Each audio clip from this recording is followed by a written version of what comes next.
हूँ, इंडिया मेरी विरासत है और फिर इतिहास का मुद्रा। बुक्स बस एक लाइन लिख देते हैं, चंद्रगुप्त मौर्य डिफीटेड सेल्यूकियस निकेटर। पर सच ये एक नॉर्मल विक्ट्री नहीं थी, ये थी पुरानी दुनिया के दो सबसे बड़े टाइटन्स का टकराव। सेल्यूकस, अलेक्जेंडर द ग्रेट का सबसे ट्रस्टेड जनरल, और दूसरी तरफ चंद्रगुप्त मौर्य, एक नया देश, एक नया एम्पायर बनाने वाला आदमी। अलेक्जेंडर की मौत के बाद दुनिया खाली हो गई थी, एम्पायर टूट रहा था। हर जनरल अपना हिस्सा लेने निकल रहे थे और इसी केओस से उतरा सेल्यूकस। सेल्यूकस का एक ही गोल था, अलेक्जेंडर के खोए हुए इंडियन प्रोविंसेस वापस लाना, और उसके लिए इंडिया सिर्फ एक टेरिटरी थी, सिर्फ एक जमीन का टुकड़ा। पर जो सेल्यूकस एक्सपेक्ट कर रहा था वो इंडिया नहीं मिला। मिला एक organised super power, Mauryan empire. Indus cross करना जीत की गारंटी नहीं था, यहां ना छोटे राजा थे ना बिखरी हुई फौज।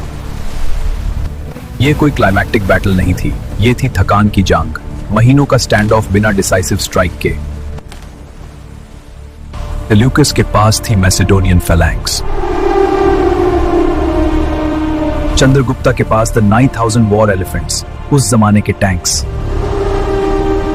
इंडिया के डीप टेरेन में सप्लाई लाइन जिंदा रखना सेल्यूकस के लिए नामुमकिन था। दोनों समझ चुके थे, जंग जीत तो ला सकती है पर एम्पायर नहीं बना सकती।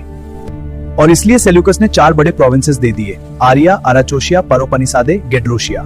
जो आज का अफगानिस्तान और पाकिस्तान है वो मौर्य एम्पायर का हिस्सा बन गए। बाडले में चंद्रगुप्ता ने दिए 500 एलिफेंट्स, और आयरनी देखिए, इन्होंने ही सेल्यूकस को इप्सस में वेस्ट का सबसे बड़ा किंग बना दिया। जंग के बाद दोनों रूलर्स समझ गए, अब तलवार नहीं समझदारी चाहिए। इसलिए सिर्फ एलिफेंट्स का एक्सचेंज नहीं हुआ, रिश्तों का भी हुआ। शादी को भरोसे की मुहर बनाया गया ताकि कल फिर से जंग ना हो।